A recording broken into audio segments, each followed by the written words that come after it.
Hello, Miramarians. I'm Commissioner Darline Riggs, Commissioner of the beautiful, beautiful city of Miramar, and I'm here with my co-host, Sherry Abdin. Hello, Miramar. And we are very excited today because we have some fun topics that we're going to discuss with our one and only City Attorney, Alison Smith, Esquire. Hello, hello.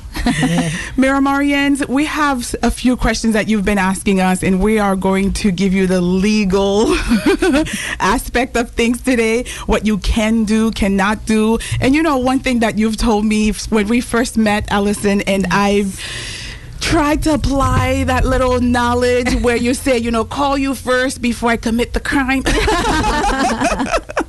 So good advice, if I do say so is good. But sometimes I forget. I'm like, oh shoot, I should have called after the fact, which is terrible. But often I call you and be like, is this legal? Can I do this? Because that's what's floating through my mind. So today we're going to talk about some of the things that you can and cannot do in the workplace. We're going to talk about unemployment, overtime, what the policy and procedures are. What are the legal aspect? What does the black and white say? That's what I like to say. What does the black and white say? Because quite often the black and white either will do you in or get you out. Yes. One way or the other. So we have those few topics that we're going to talk about. So first, I want to give you, Ms. Smith, an opportunity to introduce yourself to our Miramarians and tell us your role with the beautiful city of Miramar and all that good stuff. Okay, well, thank you for having me here. I am so honored to have the opportunity to talk to the community. This is a community that I love. I don't just work here as the city attorney, but I am a resident as well for a long, long time. We actually go to the same church, Oasis Church. Shout out to Oasis Church, great church. If you don't have a home church, although we're not here for that reason today. But my name is Alison Smith, and I am the Deputy City Attorney. I'm a partner with my law firm. I'm with the law firm of Weiss, Rota, Helfman, Cole, and Bierman. It's a long name, but all the firms are long names. And I've been an attorney now for almost 15 years. I know I look younger than that, but yes, you do. Beautiful. We all do. And I love that you're a Miramarian because you know we have that saying, it's right here in Miramar. It's right here in Miramar. You have the talent right here. You don't have to look anywhere else. My sister lives here as well, and she works here in this beautiful city as well. So we're keeping it in the family. She's also an attorney, by the way. But so I'm a partner with my firm, and you know, my area of really practice and focus is labor and employment, even though I do obviously basically everything that has to do with any of the legal issues that the city has to deal with. But labor and employment is really that's my sweet spot. That's the area I love. And so we're going to talk a lot today about some of those things to think about when it comes to handling employment issues. And we'll just delve into some of that. If you have specific questions, you can ask me. I have loads and loads and loads of stories, as you can imagine. In 15 years, you experience so much. I'm looking forward to those stories. Yes. I would say that labor and employment is probably one of the most fun areas that you can practice. Some are really boring. Sorry for the other attorneys out there, but some are really boring.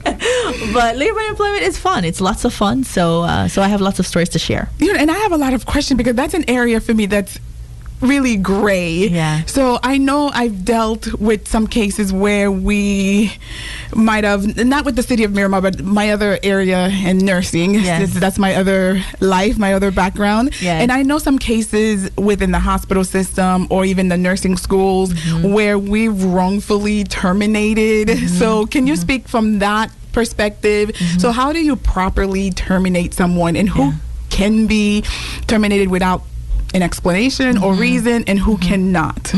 So that's a really good question.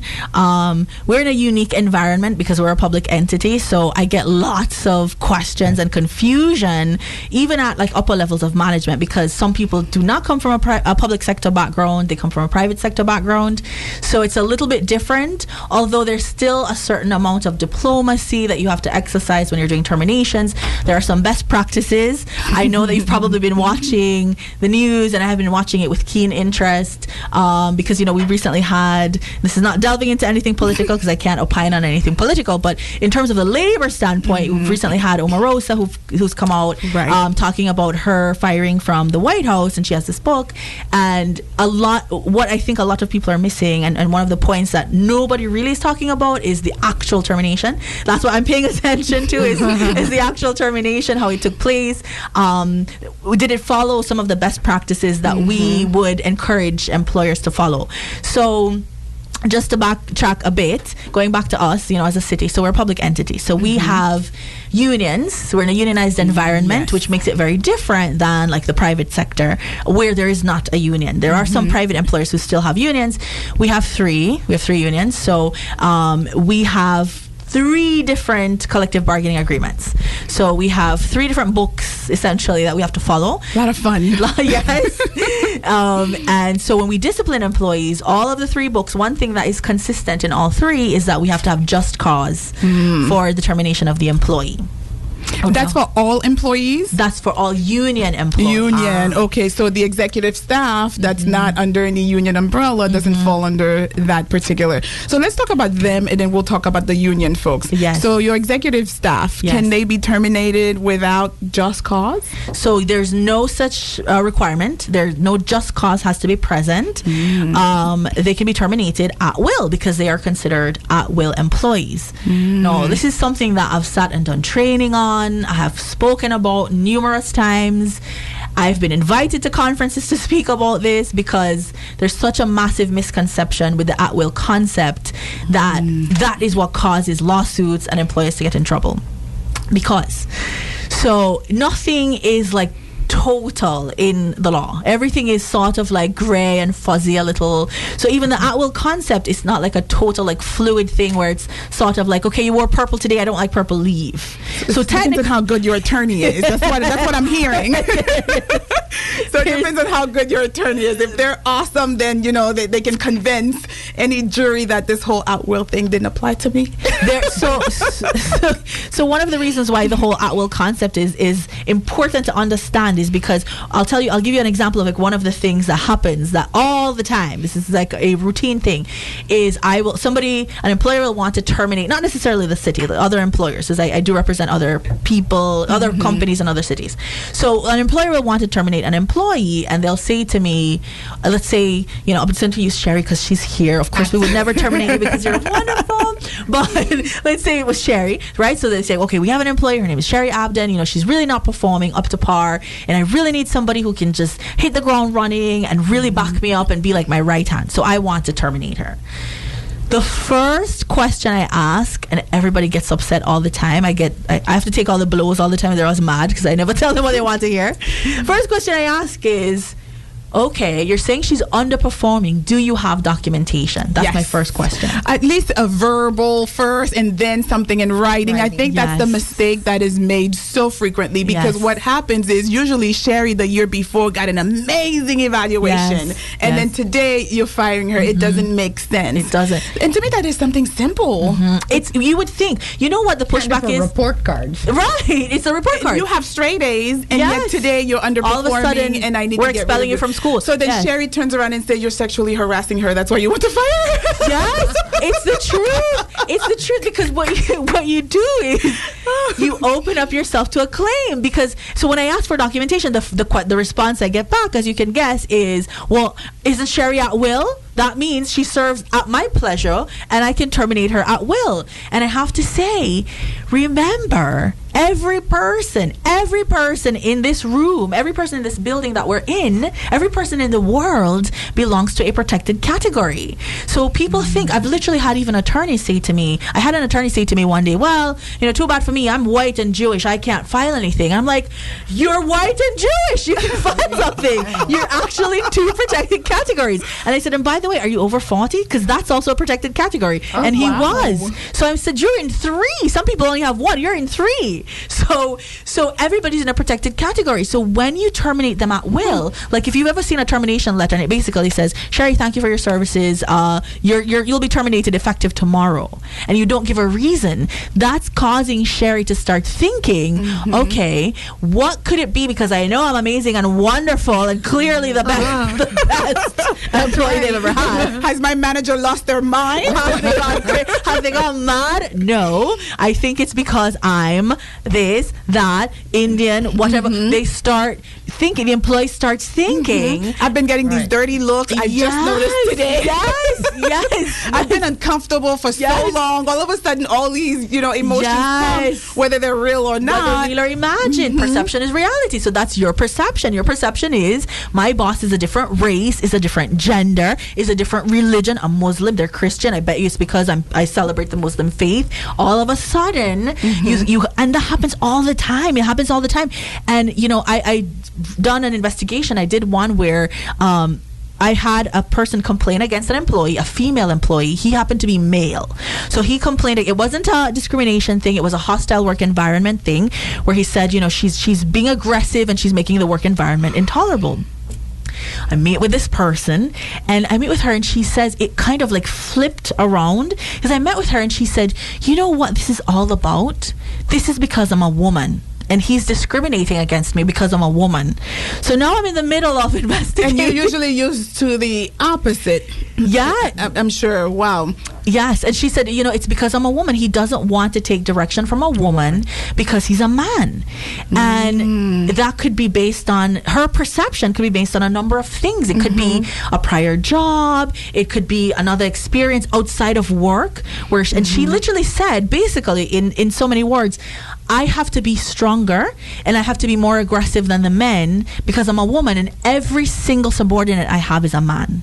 Wow. So I have to behave a certain way that's different. Right. And I think in the perspective for the example you just gave, it's important for us to always remain professional, especially if you're at the leadership level, so that you don't even give folks the an iota of an inch of the opportunity to even say, okay, I'm uncomfortable. And I like communication, open, listen, tell me how it is. If you are uncomfortable, that is not my intention, so let's change that. And I think when we get into the whole work harassment conversation, to me that's the key. Communication, because if my intention is really to not make you feel comfortable, let me know, but there's no need to the first time you feel uncomfortable for you to go to HR and tarnish my record. So that's another perspective we need to talk about too, because I see both end of the spectrum. I see it in the end of the person that's uncomfortable, but I also see it in the end of the person who's being accused, because if it is a misunderstanding, then we need to address that. I love these topics. We can continue for a few more minutes and then we'll take a quick break. But a couple of things that you mentioned that I love the wording that you use. Perception is reality. Yeah, it is. Which is yours could be very different from mine, very different from Sherry's, very different from Marcella's. It's just... so however I see it is what's real. It becomes real to you. Yes, exactly. Now, does this vary state to state? No, it's pretty much the same because we follow like the federal rules when it comes to like discrimination and harassment. And so every state has like a slight variation, but it's pretty much the same. So documentation is important though, because for instance, if she's saying, look, I'm tough on this person, if the woman that I was interviewing, who somebody's complaining and saying she is the one that's harassing him, but if she's saying, look, this person is not performing, if she had documentation to show, look, he comes in late every day. I don't have this problem with other people. Or she brings the kids to school. He brings the kids, to work. The kids come to work. That's a policy we have, that you cannot bring your children to, which, sometimes that's an issue. Yes. And that's just professional. If the policy is you can't bring your children because of the environment that you're working, then that's the policy. And that is something you can have in writing. Yes, absolutely. And proof. You're absolutely right with the documentation. Yes, documentation. And the pushback I get is it's so onerous. It takes so much time. And I tell people, you're being penny wise and pound foolish. So you're saying, like, I'm saving time now because I'm busy. I'm running my operations. My operations are a $1 million operation. Guess what? If we get sued and a jury finds against you, it could be way worse. Excellent. So we're going to take a break. Amazing topics. A lot of fun. And I want to talk about the chain of command when we come back, because that is something I see happens all the time. I'm Commissioner Darline Riggs. I'm here with my co-host Sherry Abdin. We'll be right back with Committed to Miramar. Unilatina International College with campus in Miramar, Florida is a boutique college with an applied, cutting-edge holistic education model. Business, tourism, and communication students not only develop their field intellectual skills, but are also empowered to become holistic professionals and human beings through yoga, self-empowerment, holistic human development courses, and more. Sign up to become a holistic professional at unilatina.edu or call 954-607-43. Unilatina International College with campus in Miramar, Florida is a boutique college with focus on entrepreneurship. UIC offers associate and bachelor degree programs in business, tourism, and communications and media. Associate degree students develop their business plan while studying at UIC. Dream, learn, and grow. Join now our business incubator. Learn more at unilatina.edu or call 954-607-4344. Committed to Miramar, committed to our community. It's right here in Miramar. Welcome to Committed to Miramar. Welcome back, everyone. Again, I'm Commissioner Darline Riggs, and we're going to pick up right where we left off with our city attorney, Alison Smith, Esquire. I love saying that word. Esquire. And I stayed with a head bump. Yeah. With attitude, yes. Right? Mm-hmm. Beautiful. So we're going to pick up with chain of command. Yes. That is, I see it all the time, not just in the private public sector, but even with my nursing students, because God. I love my nursing students, but all the time whenever I go to a school to clean up, because I have a master's in nursing education, so I clean schools up all the time where I help raise the passing rate. So whenever I come, that's one of the first thing I have to teach. You need to follow your chain of command. Yes. You have a concern with me, deal with me. Yes. But you can't have a teeny tiny little issue and you're calling the president of the school or you're calling corporate, which is what happens. It happens all the time. And as you deal with it, and I document everything. The moment a student comes into my office, I'm grabbing, a communication sheet. Okay, what is it that we're talking about? What was the outcome? What are you going to do? What am I going to do? And that brings us back to the communication. Yes. But do you give folks advice on the chain of command? Yes.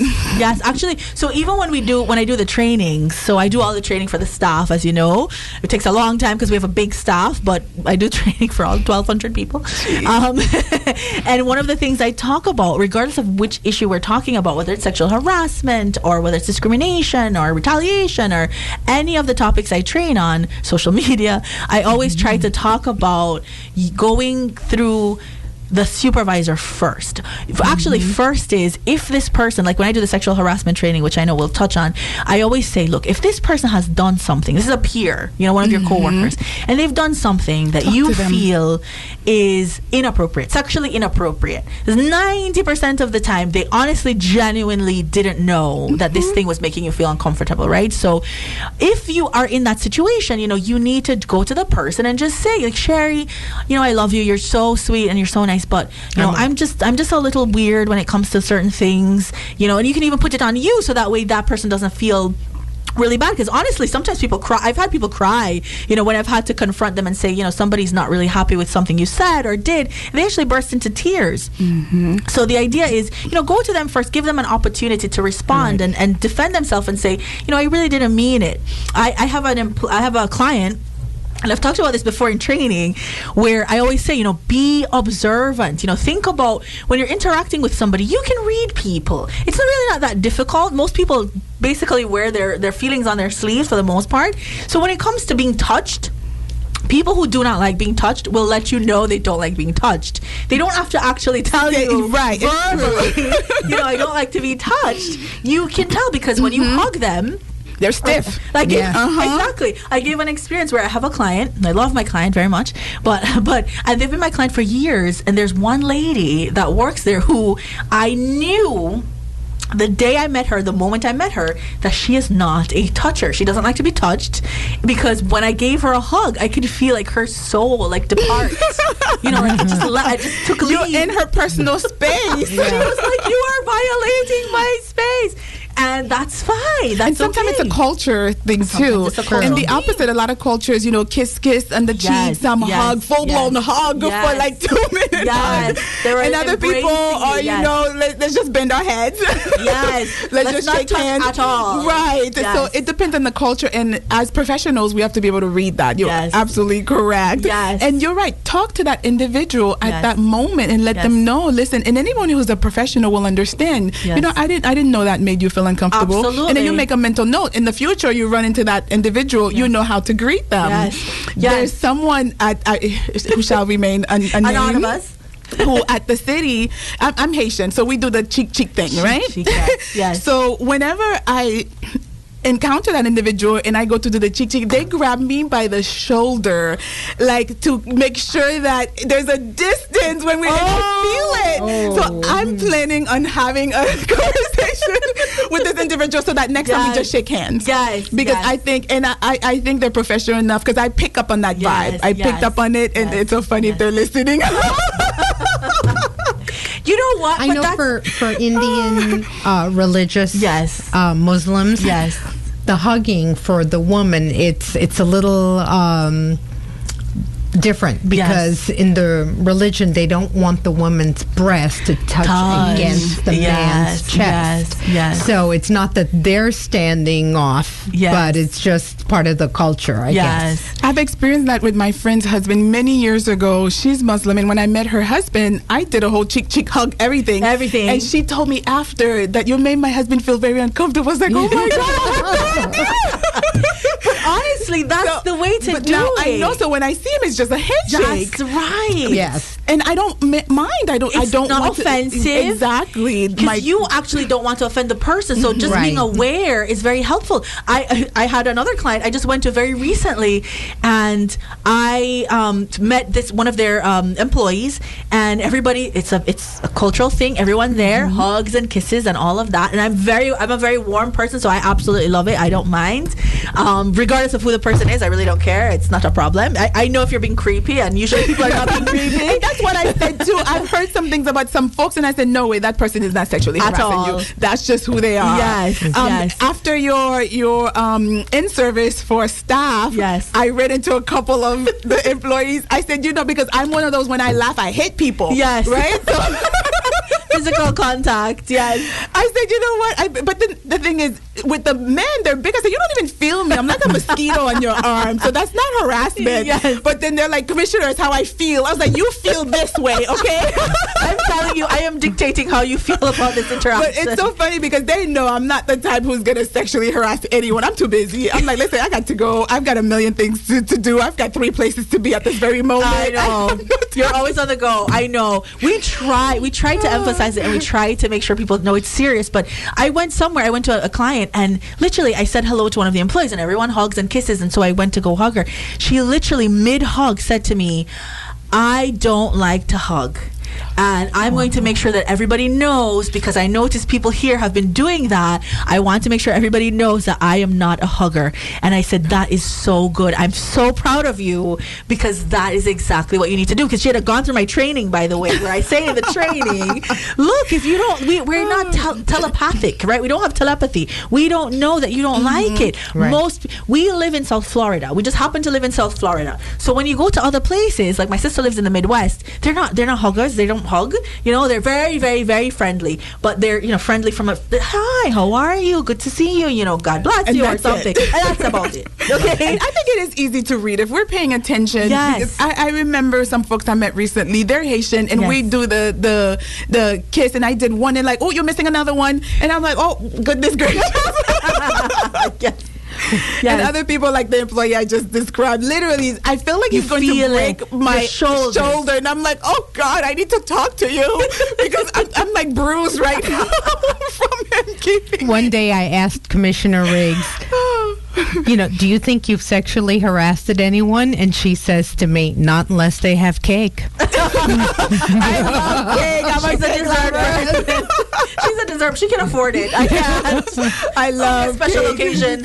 But it's so, after your in-service, it's so funny. We're aware of the craziness that we're doing now, but we had so much fun about it. I'm so glad everybody seemed to like it. But I've gotten so much feedback, from all levels of staff, in particular, our public works people and our utilities people. Because the thing is, most of the office people, I'll call them that, like our executive staff, they generally know, right? They generally know I shouldn't do this or I shouldn't do that.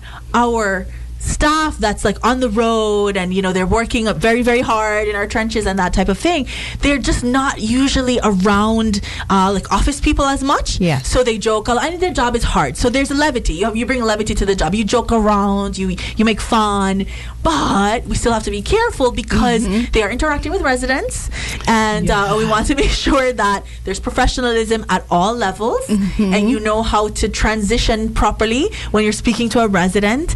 And I actually had somebody, I don't remember if I said this during the training, but I had one of our employees, I think he worked in utilities, and I spoke to both directors afterwards, by the way, but I think he worked in utilities, and he said to me, do you know, the other day I was changing, I had on 2 shirts, I was outside, because he was outside, like, he must have been public works. I think he was mowing the lawn somewhere outside, one of our facilities. He said, I was changing my shirt, and I still had one on, so I wasn't like, it wasn't like I was unclothed or anything. But this resident, a female resident, was passing by, and she said, take it off, take it off. It really happened. And he said, is that sexual harassment?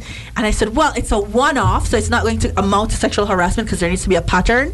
But if she keeps passing by every lunchtime and doing that is sexual harassment. Well, that's funny because was he what was his number on the sexy scale? Okay. Or did the dollar bills come out? So that's perfect. That's perfect that you asked the question about the dollar bills. I actually said to him, it's sexual harassment if you answer this question. How did it make you feel? And he said, I know I'm handsome, but geez, like, she just made me feel even better because I'm so harassment. So I said it's not unwanted, because the key is it's unwanted conduct. Oh my goodness. It's not unwanted. And the whole auditorium was like dying laughing because he was saying, thank you for ratifying that I'm a handsome guy. So now what happens if it's someone who's not as attractive and you really don't want to see them with their shirt off? So that's a very good question. That's the other end of the spectrum. That's the other end of the spectrum. So it doesn't matter for purposes of the law what the person looks like. So if I'm uncomfortable because they're not attractive, then that's unwanted? It doesn't matter if they're attractive, unattractive. Oh, goodness. It's not an element. It's not taken into account. What's taken into account is the behavior, what's actually being done.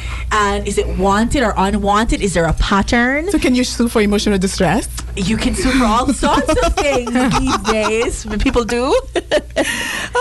Emotionally distressed from seeing unattractive. That is crazy. I've had people say they're being sexually harassed by the way a person carries themselves. Not even like so I always say in the training, like, sexual harassment doesn't have to be verbal. It can be non-verbal. It can be the way. So for example, so I'll give you like a perfect example.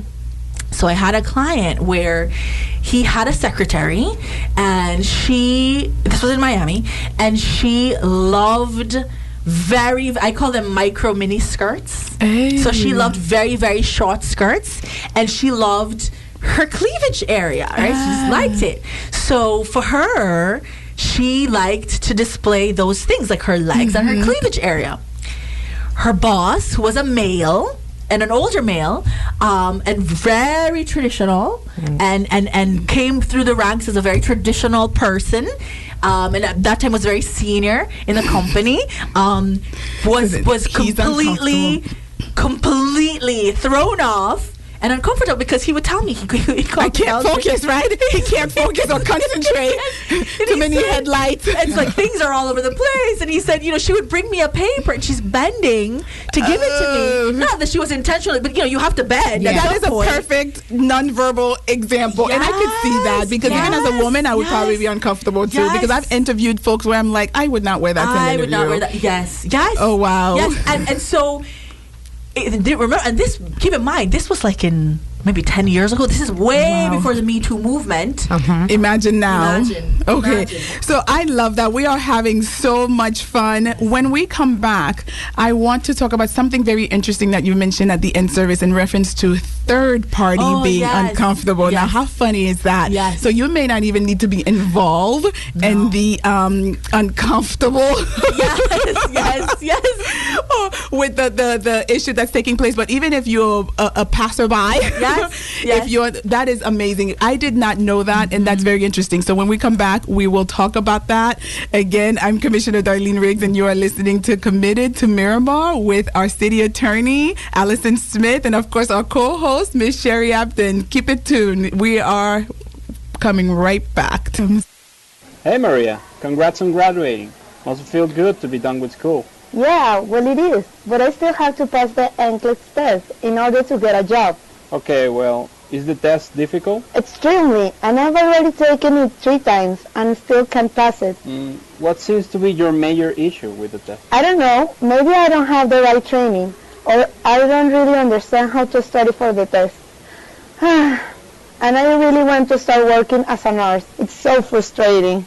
Uni Latina International College is now offering a comprehensive NCLEX RN prep course guided by expert trainer Dr. Juan Carlos Ramirez. Finally achieve success and start your nursing career today. Learn more at unilatina.edu. Uni Latina International College with a campus in Miramar, Florida is a boutique college with an applied cutting-edge holistic education model. Business, tourism, and communication students not only develop their field intellectual skills, but also are empowered to become holistic professionals through yoga, self-empowerment, Tai Chi courses, and more. Sign up to become a holistic professional at unilatina.edu or call 954-607-4344. Committed to Miramar, live, work, and play. It's right here in Miramar. Welcome back to Committed to Miramar. Now, we are having way too much fun. But this is a great topic. Although we are having fun, it is a serious topic. So we want you to really pay attention to what we're saying. Pick up on the clues. If somebody's uncomfortable, don't continue, and have that open communication. And if you are the one being made uncomfortable, say it professionally, like you mentioned earlier. Make it seem like it's you, but let them know, listen, I'm uncomfortable. And if you're dealing with professionals, that shouldn't be an issue, because that's for me. I would be like, okay, I didn't know, because again, we're dealing with such a diverse community. We have so many different cultures. It could just be a culture thing. So we need to listen 100%, no matter what end of the spectrum we're on. So we left off talking about third party uncomfortableness. So it's so funny that you said that, because the reason I incorporated in the training is because people don't know. So don't feel like you're the only one. Like, people literally don't know. I would have never thought, because they think it has to be the two persons who are involved in that situation. So I was giving an example when we were on break to say, like, Sherry. Poor Sherry. Poor Sherry. I'm so sorry I keep using her. she is my model today. But if we had another employee who ran into her, and you're there because she's walking with you, but she knows the employee well, so she stops and they start having a conversation, and you're sort of hanging around, maybe not even in the immediate vicinity, but you're close by, and you overhear the conversation, and this person is saying to Sherry, I love that dress, turn around, and he's twirling her around, and he's looking at the dress and saying, wow, that dress just really sits on your curves. Is it before she kicks him or after? He says, I love the way it looks on your assets. Yes. Look, Sherry's worse. I'm thinking she's kicking him, giving him a headlock. No, she's taking that lovely compliment. No, even if Sherry is appreciative of, so she's not uncomfortable, but I'm uncomfortable. But you're thinking, this is so my professional. God, how dare he? Yes. Really? Yes. I'm uncomfortable. Yes. You're thinking, I need to report this right away. You can make a third-party complaint, which is just as viable as if Sherry would have done it herself. Even if Sherry's later saying, no, he's my friend. I've known him since I was 15. And we go back way back. I know his wife. We all hung out together. But if I stated that, then really her complaint doesn't seem as valid. So that's a good question. So it does take away the impact of it. Doesn't mean she can't still file a claim, but how successful she would be in terms of pursuing that claim would probably not be a great deal of success, but she can still bring it. Right. So you're kind of circling back to the documentation thing. One of the things I say is, one of the things you want to do is you want to put the city, yourself, the employer, in the best position possible. So the reason why you want the documentation is not because documentation is going to prevent somebody from suing, but it's going to put you in the best position if you get sued. So the best position for that person, if there was a lawsuit, would be Sherry being the star witness in the case, coming forward and going, I've known him since we were 15. Like, his wife is my best friend. Not like that. You know, I would never, ever, he wouldn't do that and I wouldn't do that. And she misperceived what was going on. There was no sexual harassment going on. It's amazing how even a third party, depending on the perception and reality, you know, and your perception becomes reality. Yes. And so I've had a lawsuit. I had a case where it was a new female police officer that had started working for a police department, not ours, because like I always say, I never ever use the city when I give examples. I have too many other stories to do. So I had a female police officer who was an attractive female officer, and she literally just left the academy, just became a police officer. And it seems like when people just leave the academy, there's all this hubbub when they first join the police force. It's not my world, so I don't know it intimately, but that's what my understanding is. So, you know, everybody's going, oh, there's a new person here. Oh, my goodness, she's attractive. Oh. You know, they're going a little crazy about that. So she started, and her sergeant, who was a male, went with her and several other people, maybe 20 other people, on a field trip. I'll say a field trip, but it was like a training thing out of town. So they had to fly and go where they were going. And they come back, you know, it seems to be an uneventful trip. And one of the male officers went to their internal affairs department, because that's usually their chain of command. Well, you can skip chain of command and go to IA, internal affairs.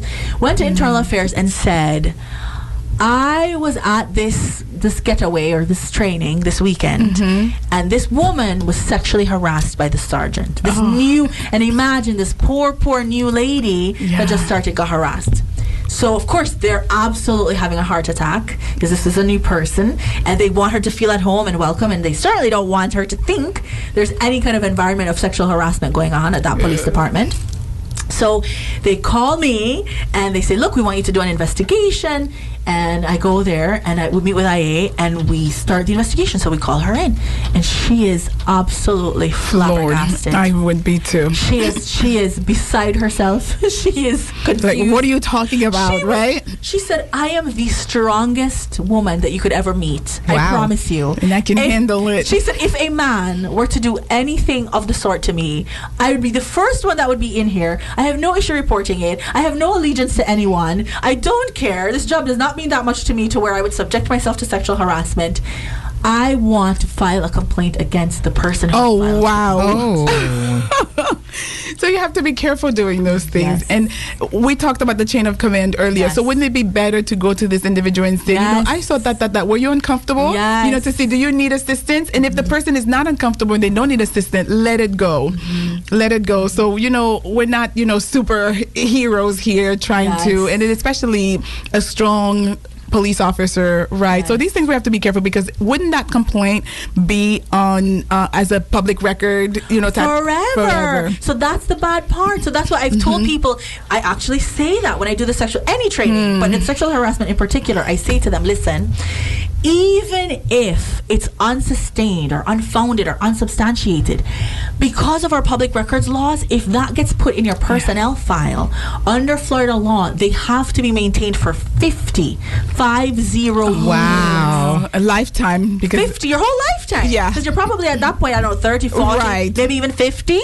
So that's crazy. You could pass away. So I've been asked numerous times, what happens if the employee dies? Nothing. You know, if they die before the 50 years, nothing. You still have to produce it. What happens if they move to Bali? Nothing. You still have to. Wow. It doesn't change. None of those things change the fact that this is maintained in your file for basically ever, almost. Wow. You see, in a case like this that you just described, I don't think that should be part of that chief's file or anyone's file, because there's no merit to it. Yes. So is there something where the person can fight it and not have it be part of their permanent record? It will always be part of your permanent record. That is terrible. That's not fair. Even if it's not in your personnel file, they have an IA file. And what happens is when there's a lawsuit, the person suing the city will request every file that relates to that employee. So you have to pull every file, whether it's IA. So even if it never made its way to the personnel file, it will show up. And because and the reason why we pushed so hard to get that sexual harassment training rolled out to everybody, which trust me, I literally did trainings like for our police department at midnight, like when my eyes are like barely. I saw that. I was doing trainings all the time because we thought it was so important, because the impact of these types of allegations is so significant. And the thing is, normally, like I always say in the training to the staff to make it like resonate, I always say, look, in America, it's supposed to be that you're innocent until proven guilty. That's why we have the Constitution. That's why we have due process. Not for sexual harassment. It's the reverse. Because if you notice, all of the very important people like Russell Simmons or all of these people who the information came out about and they said they've done these things, these are allegations. This has never been proven in court. He's never been found guilty. But look at the damage. He had to step down from his company because I'm sure they were pressuring him to step down. He had to step down from his company. There are other people, very, very famous people who Papa John, I think. Who've had to retire, resign. If you see like resignations coming about, retirements coming about, when these people all the time before looked like they were going to do this until maybe they passed away, it's probably because they're getting pressure. Sometimes they're terminated. Look at Matt Lauer was actually terminated. Yes. He has never been found to be guilty. He's never been found liable. But the allegations are so significant because of the environment that we're in, where it's a Me Too movement, where it's almost perceived as though the only reason these allegations would be made is if you actually did the wrong. Right. So we have to be careful. So you have to be super careful. So even though we joke and we laugh about it, it's so serious because they can actually and once your reputation is tarnished, it's so difficult. Yes, you tarnish someone's reputation, and it follows them. It follows them. I can think of a couple people now that I know personally that are going through that. It's horrible. And wow. It's horrible because it's not been proven. But the point is that it doesn't. Normally for every single legal issue, it has to be proven. And if it's not proven, it's sort of like garbage. It's nothing. It's like a nothing burger, to use the term. It's nothing. But for sexual harassment, if you just have an allegation, it's so significant that nothing else really needs to be done. So most of the time, these things never go to court. They never see the light of day in terms of a jury or a judge. But just the fact that it's come out that this person sexually harassed so-and-so. And I also like to emphasize to our staff, guys, please, I'm not identifying you or picking on you, but look at what's happening. How many women do you see where it comes across as the woman was the aggressor, the woman sexually harassed somebody? You don't see it. You do not see it. You know how many investigations I've done personally? It's never ever. I've never done one where a man said a woman sexually harassed them ever. I don't think you would find that. I think they would be too embarrassed. They don't do it. It's taboo. They do not do it. Doesn't mean it doesn't happen. Oh, I'm sure. To be clear, it happens. There are some women who are like a compliment. You would be shocked that some women are so aggressive in pursuing men, married or not, whatever, whichever. They're so aggressive. Sometimes even more than a man would be in terms of pursuing a woman. But the man, it's so rare that a man would come forward and say, you know what, I need help. I'm being sexually harassed. They just won't do it. Because that would make them look weak in their eyes and from their perspective. But that shouldn't be. It shouldn't be. It shouldn't be. And so I even in the training, I try to emphasize, I say to them, listen, if you are in that situation, you can confidentially go to HR. You don't have to even tell anybody else in your... If you feel like, if I tell my supervisor who's a male, he'll laugh at me. Okay.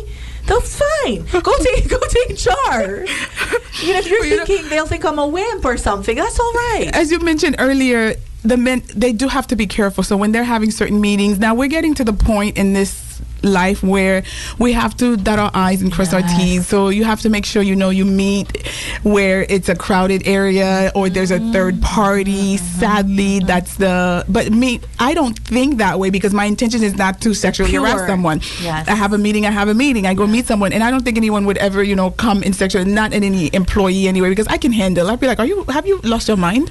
Like seriously, that's not happening. Yes. I remember not long ago I was walking into City Hall and this car drove up. And this guy was like, hey. So I turned around to see if there was somebody else he was talking to. And it turned out it was to me. So I'm like, okay, you done lost your mind. Adios. Like, I don't have time for that madness. They're like, no, nobody's going to harass me because I'm like, I'm moving on, brother. I've got things to do. You would address it. That's such a good point, because I tell people, I use myself as an example too for people, not just my case examples, but myself. And I say to them, listen, I've represented so many cities like over the years. And I mean, at one point I was a very young lawyer, and even then, and I have interacted with the highest levels of government that you can think of. Most of them are men, and I just would not tolerate that. I'm very vocal in terms of if something's happening that's wrong, I'm going to say it. Absolutely. Like, honestly, at first, I assumed you're just not talking to me. Like, seriously, like, I've got places to go. Okay, brother, move on. Yes. Move on. Keep pounding the pavement. All right, we'll be right back. And when we come back, I want to touch a little bit on social media. Yes, because I know you can harass someone via social media. Don't tweet too much, Lord. Okay, so we'll come back with that, and then we'll finish real quick on the union. Yes, that's important. So please stay tuned with Committed to Miramar. We'll be right back. Uni Latina International College offers an English as a second language program for international students. UIC's high qualified ESL teachers help students develop and master the English speaking and comprehension skills needed for both work and pleasure. Our ESL program also focuses on cultural adaptation through fun-filled trips and cultural experiences. Start your journey today at unilatina.edu/ESL or call 954-607-43. Committed to Miramar is a weekly radio talk show hosted by Commissioner Darline and longtime Miramarian Sherry Abdin. The purpose of Committed to Miramar is to keep you in tune with what's happening in the beautiful city of Miramar, covering topics from healthcare, entertainment, employment, to education, politics, and much more. Tune in every Wednesday at 5 p.m. to Radio Uni Latina USA. Use hashtag Committed to Miramar. Right there at Miramar Radio. Welcome back to Committed to Miramar. And again, we are having so much fun. Thank you, Alison Smith, our city attorney, for being with us. We are going to continue with social media, and then we'll pick up with the unions, because there's a couple of questions I have in reference to our union employees. So now, social media. Yes. Stop liking and tweeting. Oh my gosh. So can you really harass someone via social media? You really can. I think I've been harassed then. You really can. But I love it. Okay, my perception of it is awesome. Exactly. It's not unwanted. It's not unwelcome. You really can. I mean, I do social media training as well for our staff. I do a ton of training. Normally, when folks said I'm thinking training on how to increase my followers, that's not the type of training you're talking about. No, I literally do it every year. In fact, somebody said, because I just did in service for our police officers recently, and they said, social media again? And I said, yes. You haven't learned. Yes. Stop liking Johnny's pictures.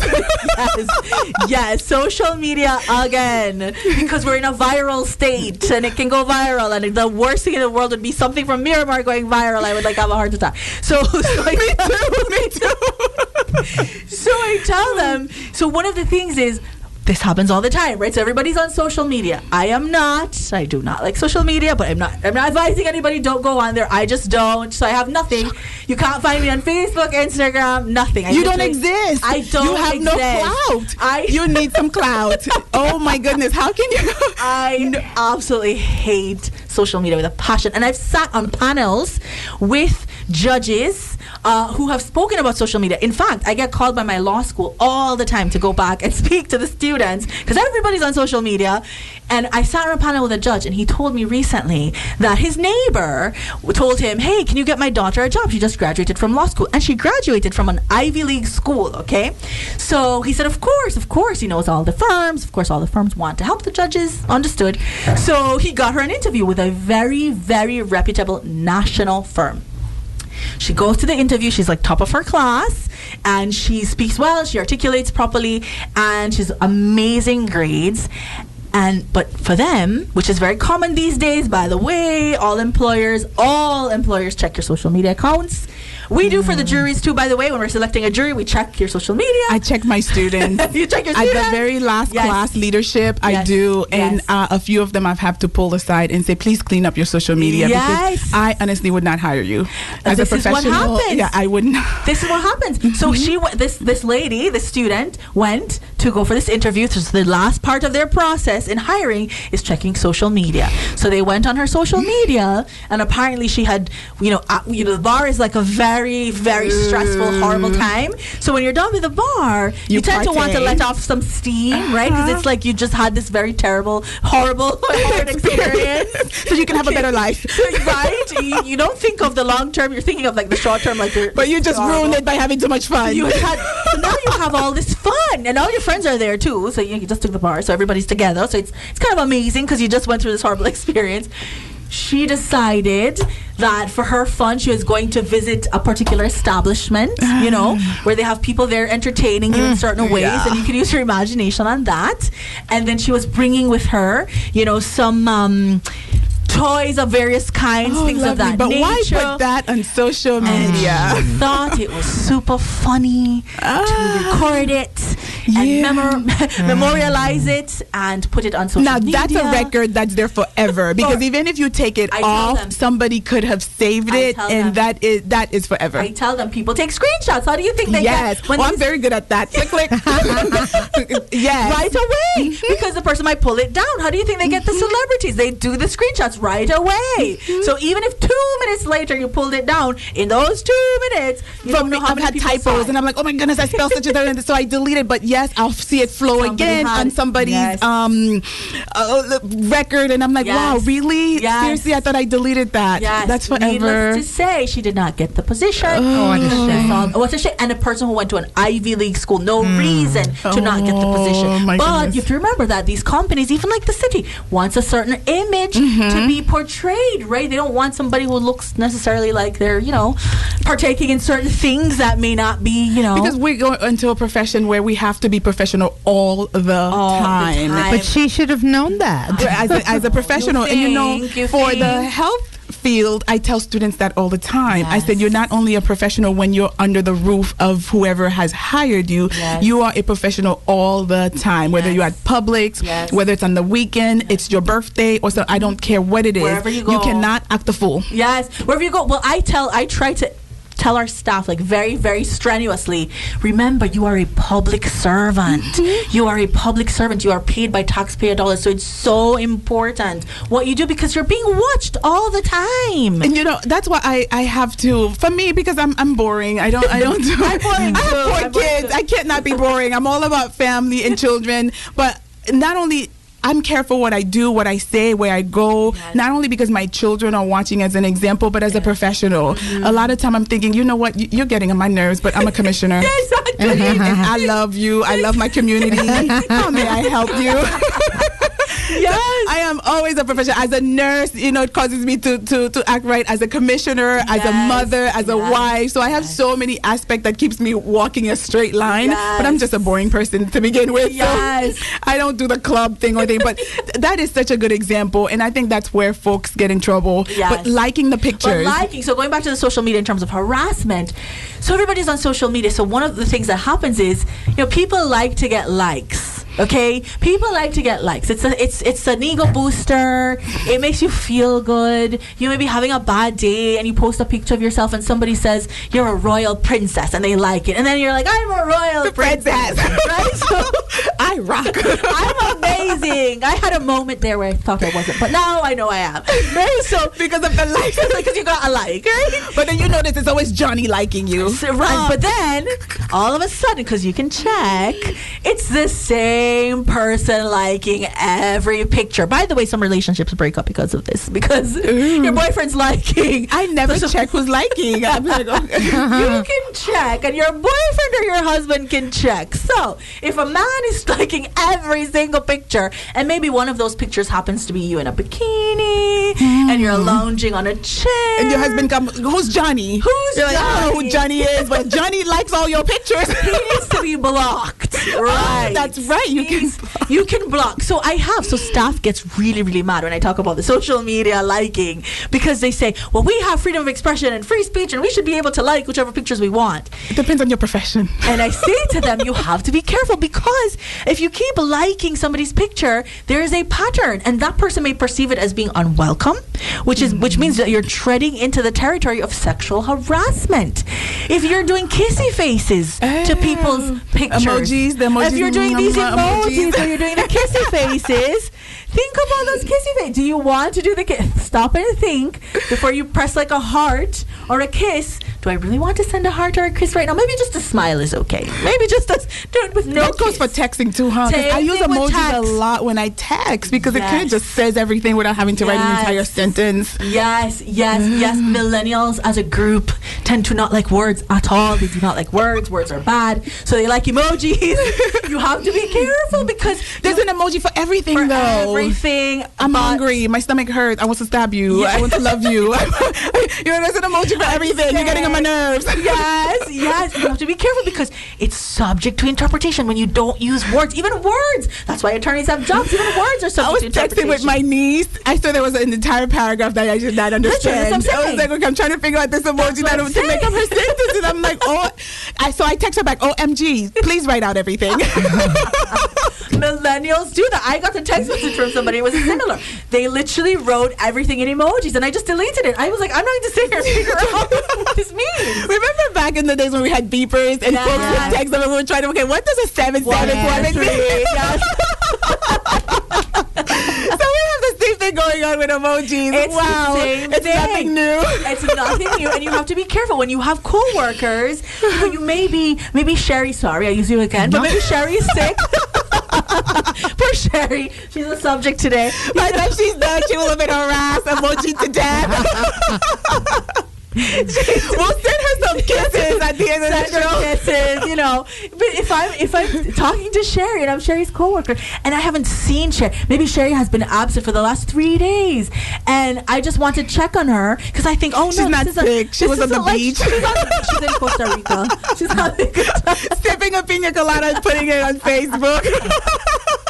She's having a good time. But then I sent heart, because for me, the heart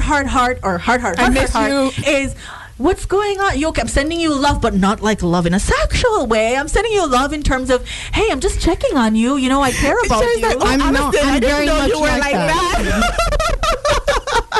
She goes, goodness, I had all this time. No, she'll be calling me commissioner. Did you know? I didn't know. Did she tell you anything? Has she ever said anything about how she feels about me? Right, so that's the thing. So you have to be careful because it's open to interpretation when you're not using words to express how you feel. Folks, start using words, please. Words are good. Words are not bad.